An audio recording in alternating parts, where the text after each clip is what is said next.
ദൈവനാമത്തിന് മഹത്വം ഉണ്ടാകട്ടെ. വലിയ നോമ്പിലെ 34 ദിവസത്തേക്ക് നാം കടന്നിരിക്കുകയാണ്. നാം വലിയ നോമ്പിലായിരിക്കുന്ന ഈ കാലയളവിൽ ദൈവം നമുക്ക് തരുന്ന വളരെ അനുഗ്രഹിക്കപ്പെട്ട ഒരു നല്ല സമയമാണല്ലോ ഇത്. ഈ ദിവസങ്ങൾ പ്രാർത്ഥനയുടെയും പരിത്യാഗത്തിന്റെയും പ്രായശ്ചിത്തത്തിന്റെയും ദിനങ്ങളാണല്ലോ.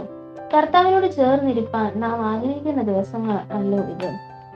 നോമ്പിന്റെ ഈ ദിവസങ്ങളിൽ കേട്ട വചനങ്ങൾ, ആരാധനകൾ നമ്മുടെ ജീവിതത്തിൽ മാറ്റങ്ങൾ ഉണ്ടാക്കാൻ കാരണമായി തീർന്നുവോ? ദൈവത്തോട് ചേർന്ന് നമ്മുടെ ജീവിതത്തെ രൂപാന്തരപ്പെടുത്തുവാൻ ഈ നോമ്പകാല അനുഭവങ്ങൾ നമ്മെ സഹായിക്കട്ടെ എന്ന് പ്രാർത്ഥിക്കുന്നു. അല്പനേരത്തെ ചിന്തയ്ക്കായി എടുത്തിരിക്കുന്ന വേദഭാഗം വിശുദ്ധ മർക്കോസ് എഴുതിയ സുവിശേഷം 5-ാം അധ്യായം 21 മുതൽ 43 വരെയുള്ള വാക്യങ്ങൾ. ഒരു പള്ളിപ്രമാണിയുടെയും രക്തസ്രാവം പിടിപ്പെട്ട ഒരു സ്ത്രീയുടെയും വിശ്വാസമാണ് ഈ വേദഭാഗത്തിൽ നമുക്ക് കാണുവാൻ സാധിക്കുന്നത്. ഗുരു, നീ വന്ന് അവളുടെ മേൽ കൈവയ്ക്കും എങ്കിൽ അവൾ ജീവിക്കും എന്ന പള്ളിപ്രമാണിയുടെ വിശ്വാസവും അവന്റെ വസ്ത്രത്തിലെ തൊങ്ങൽ തൊട്ടാൽ താൻ സൗഖ്യമാകും എന്ന് വിശ്വസിച്ച രക്തസ്രാവം ബാധിച്ച സ്ത്രീയുടെ ബോധ്യവും യേശുവിന്റെ അധികാരത്തിലും ശക്തിയിലുമുള്ള വിശ്വാസത്തിന്റെ വിലപ്പെട്ട സാക്ഷ്യങ്ങളായി ഇത് സുവിശേഷത്തിൽ തിളങ്ങി നിൽക്കുന്നു.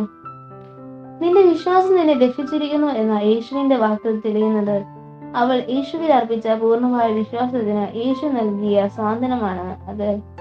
രക്തസ്രാവം ബാധിച്ച സ്ത്രീ അസുഖം ആരും അറിയരുത് എന്ന് ആഗ്രഹിച്ചവളാണ്.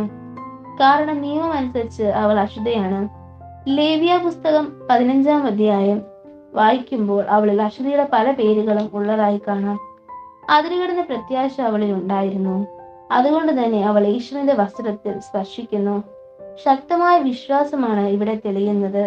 അവളുടെ വിശ്വാസം മറ്റുള്ളവർക്ക് ഒരു മാതൃകയാവണം എന്ന ബോധ്യത്തോടെ രഹസ്യത്തിൽ നടന്ന കാര്യം യേശു ഇവിടെ പരസ്യമാക്കുന്നു. ആഴമായ വിശ്വാസത്തെ ഇന്ന് കാണുവാൻ നമ്മിൽ സാധിക്കുന്നുണ്ടോ? 2-ാം ഭാഗത്തേക്ക് നോക്കുമ്പോൾ ഒരു പൈതൽ ഉറക്കത്തിലാണ്. പലരും അതിനെ മരണം എന്ന് പറയുന്നു. സംസ്കാരത്തിന് വേണ്ടിയുള്ള ഒരുക്കങ്ങൾ ആ ഭവനത്തിൽ ഒരുക്കിയിരിക്കുന്നു. യേശു അവിടേക്ക് കടന്നു വരുന്നു. ഭവനത്തിന്റെ ഉള്ളിലേക്ക് പ്രവേശിക്കുമ്പോൾ യേശു ഇപ്രകാരം പറഞ്ഞു: ബാലിക ഉറങ്ങുകയാണ്. നിങ്ങൾ എന്തിനാണ് സങ്കടപ്പെടുന്നത്?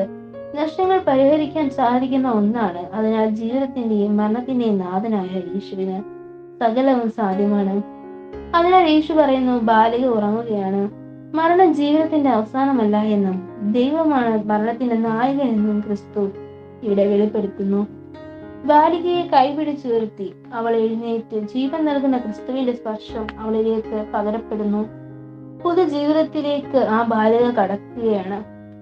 ഈ സ്പർശനം നാം ആഗ്രഹിക്കുന്നില്ലേ? ആൾക്കൂട്ടങ്ങളുടെ ഇടയിൽ ക്രിസ്തുവിനെ കാണുവാൻ, അവനെ അറിയുവാൻ നമുക്ക് സാധിക്കുന്നുണ്ടോ?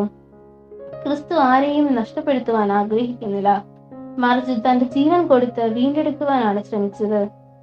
നമുക്ക് നമ്മോട് തന്നെ ചോദിക്കാം, ക്രിസ്തു നമ്മെ വ്യക്തിപരമായി സ്നേഹിക്കുന്നുണ്ടോ? ഈ വചനങ്ങളാൽ ദൈവം നമ്മെ അനുഗ്രഹിക്കട്ടെ.